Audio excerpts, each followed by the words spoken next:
اللہ کو پاتے ہوئے جو سودا کرنا پڑے کر جاؤ۔ عبداللہ بن حذیفہ کو رومیوں نے پکڑ لیا، صحابی ہیں، ان کو آگ میں ڈالنے لگے تو وہ رو پڑے۔ تو لوگوں نے رومی بادشاہ سے کہا کہ یہ رو پڑا ہے، ڈر گیا ہے، ان کا لے آؤ، میرے پاس لے آؤ۔ ان کو واپس لائے تو رومن بادشاہ نے پوچھا کیوں روئے ہو، موت سے ڈر گئے ہو؟ کہنے لگے موت تو ہمارے لیے سب سے بڑا تحفہ ہوتا ہے، میں اپنی بے بسی پہ رویا ہوں۔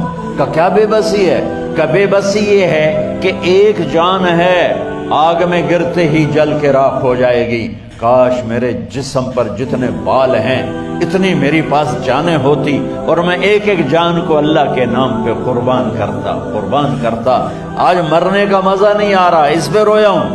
تو بادشاہ اتنا حیران ہوا، انہوں نے کہا تو میرا ماتھا چوم دے اور میں تمہیں آزاد کرتا ہوں۔